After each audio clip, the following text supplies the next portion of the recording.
Баршаңызға сәлем. Мен Тоймағамбет Сұлтан. Бүгін сіздермен бірге менің YouTube каналымда тыныс алу жүйесін бастайтын боламыз. Ең бірінші, әрбір жүйені біз эмбриологиядан бастайтын боламыз. Ал біздің осы тыныс алу жүйеміздің алғашқы сабағы эмбриологиядан басталайын деп тұр. Жалпы тыныс алу жүйесі туралы түсіне кетсек, тыныс алу жүйесі атайтын тұрғандай сырттағы ауаны ішке алып, іште жасушаларда газ алмасу процесі жүреді.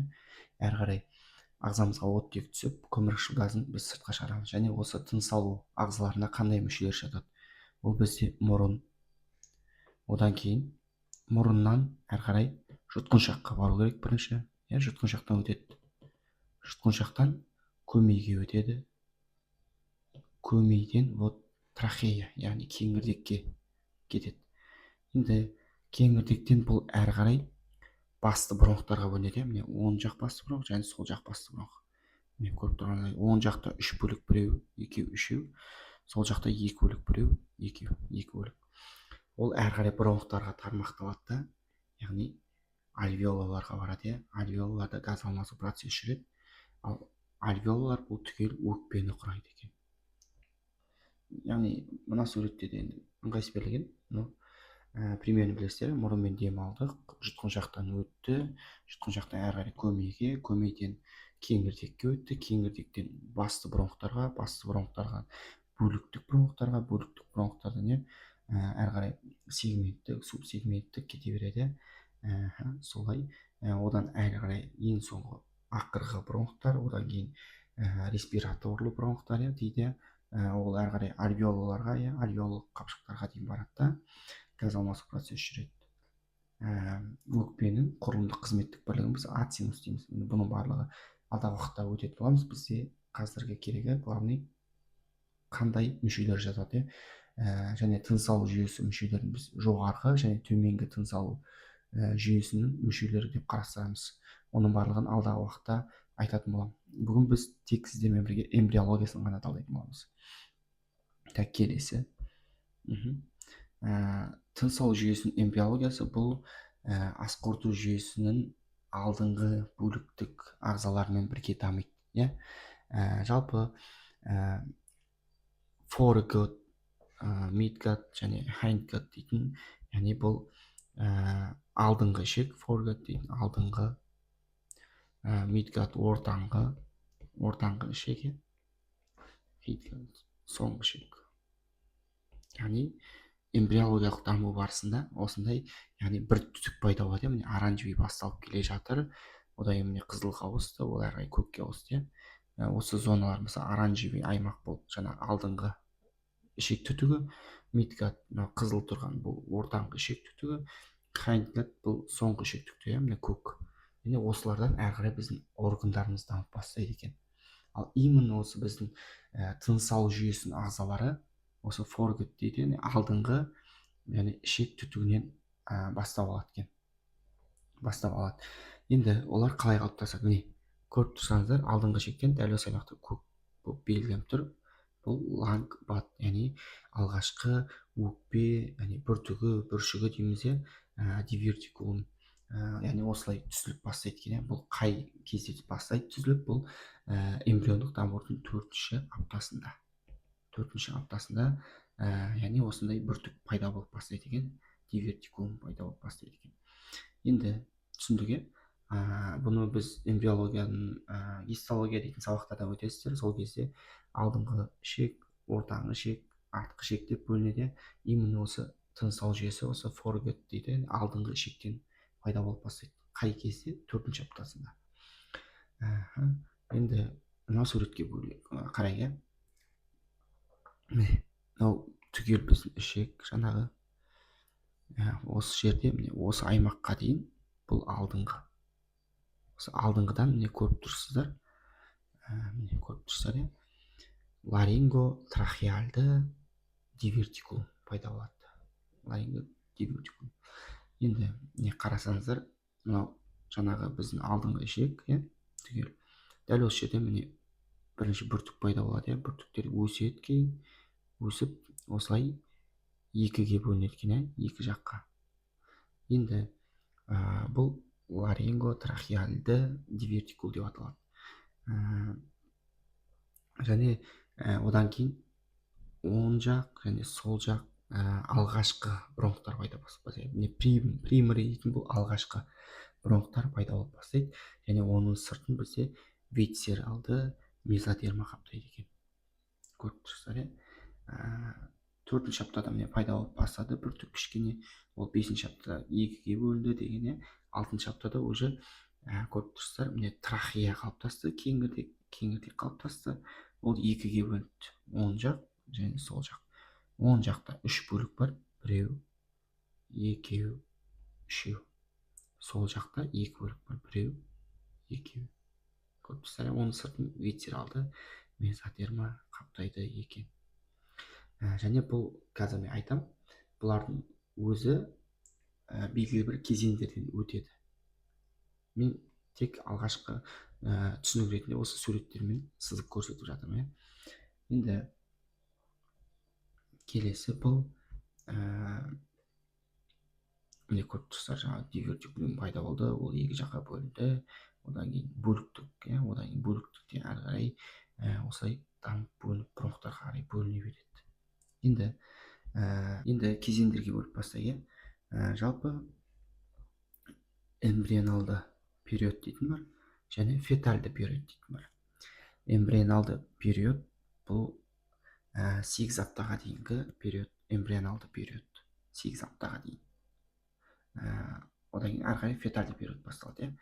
Енді тыныс алу жүйесінің дамуы негізі туғанға дейін және одан ересек қалыпқа дейін жетуі бұл 8 жаста. 8 жастан кейін уже ересек жасқа дейін дамып, ересектердікіндей болады өкпесі. Енді 5 кезеңнен тұрады тыныс алу жүйесінің дамуы. Ең бірінші бұл эмбриондық кезең, екінші псевдогландулярлы, яғни жалған гландулярлы кезең, үшінші канакулярлы кезең, төртінші саккулярлы, бесінші альвеолярлы кезең деп қарастырамыз. Енді эмбрионалды кезең бұл бастапқы кезеңді құрайды. Міне қарасаңыздар, бөлік болған. Эмбрионалды фазада не болады? Эмбрионалды фазада бұл 3-ші және 7-ші апталарды құрайды екен. Бұл кезде жаңағы алдыңғы ішектен кішкене ғана бүртік пайда болып бастайды. Алғашқы өкпе бүртігі немесе ларинготрахеальды дивертикулум пайда болып бастайды екен. Және бұл жаңағы өкпе дамуының 5 кезеңінің алғашқы алғашқы кезеңі екен, бұл эмбриондық кезең. Бұл жерде жаңа айттық, өкпе бүршіктері пайда болады, лангбатс дейді, лангбатс. Және ол негізгі, яғни 2 жаңағы бронх пайда етеді әрі қарай, 2 түрлі, оң жақ және сол жақ, оң жақ, сол жақтық, яғни бронхтар пайда етіп бастайды бұл кезеңде. Және бұл кезеңде егерде бір қандай да бір қателіктер, қандай да бір факторлар әсер ететін болса, бұл кезде трахеоэзофагальды фистулалар пайда болады. Фистула дейді, яғни арасындағы жаңа тесіктер пайда болады екен. Сондықтан эмбриондық фазадағы өзгерістер трахеоэзофагальды, яғни өңеш пен жаңа кеңірдек арасындағы тесіктердің дұрыс бітелмей қалуына әкеледі екен. Екінші псевдогландулярлы фаза. Псевдогландулярлы фаза. Бұл қай аптаны құрайды? Бұл нарада 5-ші апта, 5-ші аптадан қай аптаға дейін? 5-ші аптадан бұл нараға дейін 17-ші аптаға дейін құрайды. 5-17-ші апта бұл псевдогландулярлы кезең деп атаймыз. Енді псевдогландулярлы немесе жалған, псевдо дейтін бұл жалған дейтін сөз, жалған гландулярлы кезең. Бұл кезде яғни бронхтар әрі қарай тармақталады. Міне 2 басты бронх тармақталды,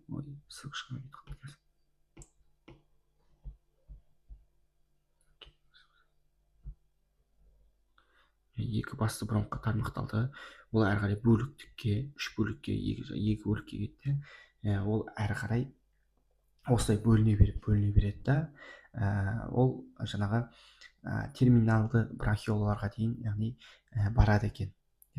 терминалды бронхиолаларға дейін барады, бірақ бұл кезде ешқандай тыныс алу мүмкін емес, өйткені әрі тыныс алу жүйесі әлі дұрыс дамымағандықтан бұл кезде тыныс алу мүмкін емес.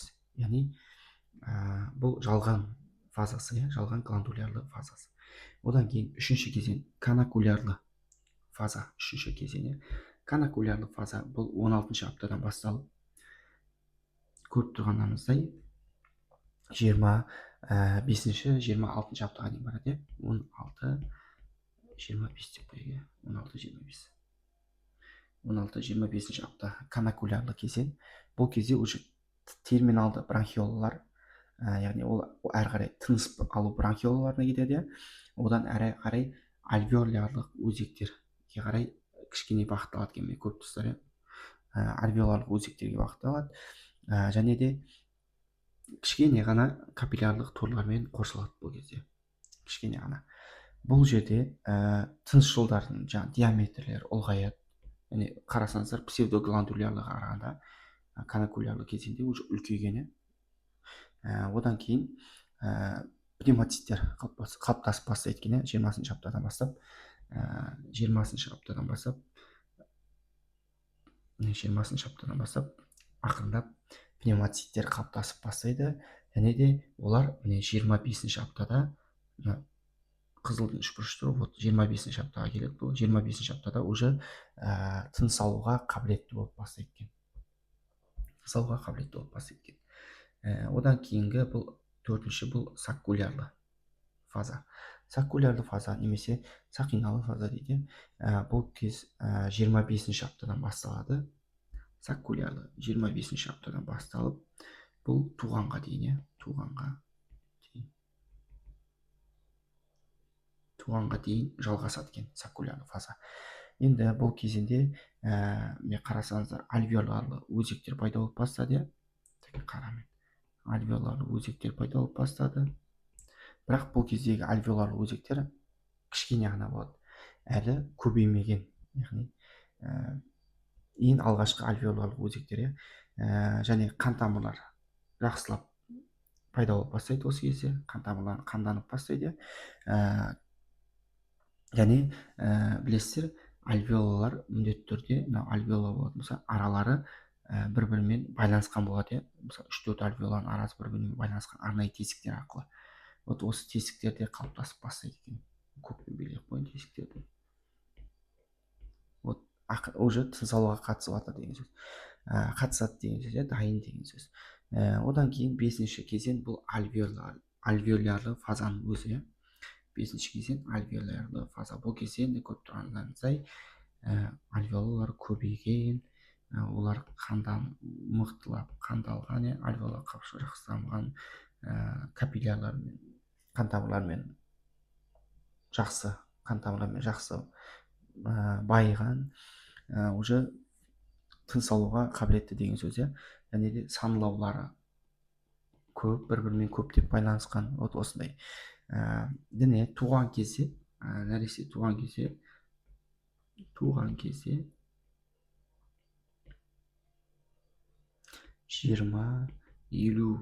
миллион альвеола болатын болса, ересек адамда 300-500 миллионға дейін жететін альвеола саны. Альвеола саны 300. Енді мынадай не бар? Білеміз, альвеолалардың ішінде сурфактант дейтін жидкіс бөлініп тұрады. Ол жидкіс сұйықтық бөлініп тұрады. Ол альвеолалардың бір-біріне қабысып қалмауы үшін қажет. Тыныс алып, тыныс шығарған кезде альвеолалық қапшық болатын болса, тыныс алған кезде бұл керіледі.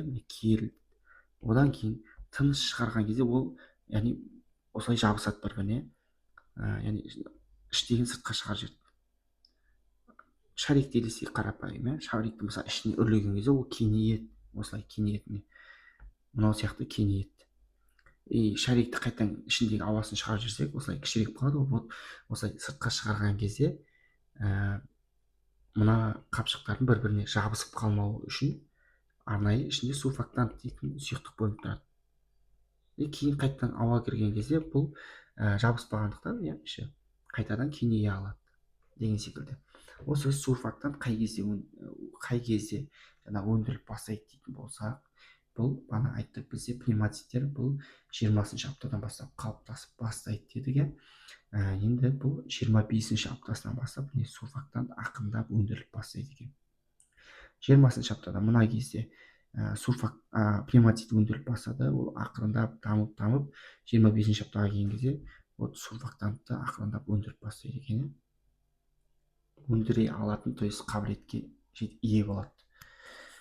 Осылай. Одан кейін нақты 8 жасқа толған кезде баланың жаңағы тыныс алу органдары бұл ересектердікімен бірдей болады екен. Жалпы тыныс алу кезеңдері осы 5 кезеңнен тұрады. Ең бірінші эмбрион, 5 кезең. Бұның бірінші кезеңі эмбриондық кезең. Эмбриондық кезеңде бұл трахеоэзофагальды дивертикул дейміз, немесе трахеоэзофагальды жаңағы түтік пайда болады екен, тет деп қойын. Екінші жалған ж деп қойын, гландулярлы деп қойын. Жалған гландулярлы кезең. Бұл кезде бронхтар тармақталып терминальды бронхиоларға дейін барады. Үшінші канакулярлы кезең. Бұл жерде уже респираторлы жаңағы бронхтар пайда болып бастайды. Одан бөлек олар ақырындап жаңағы альвеоларлық өзектерге жалғасады, және шағын ғана капиллярлық тормен қоршалады. Төртінші саккулярлы кезең. Бұл кезде жаңағыдай жүзім тәрізді, бірақ кішкене ғана альвеоларлық қапшықтар пайда болып бастайды. Бесінші альвеолярлы кезең. Бұл кезде мына қапшық үлкейеді, ол кезде альвеолалар көбейеді. Альвеолалар саны көбейіп, диаметрі ұлғаяды. Осындай 5 кезеңнен тұрады екен тыныс алу жүйесі. Ал тыныс алу жүйесі қай жерден түзіледі десек, бұл алдыңғы ішектен. Алғаш бұл мынандай сурет салатын болсақ, алдынан ақырындап осылай трахеоэзофагальды дивертикул пайда болып бастайды. Немесе лангпац өкпе бүрістігі, алғашқы өкпе бүрістігі пайда болып бастайды екен. Жалпы тыныс алу жүйесінің дамуы осы. Бұйырса, енді алдағы видеомыз бұл тыныс алу жүйесінің аномалиялары, қандай аномалиялар болады, соны талдайтын боламыз.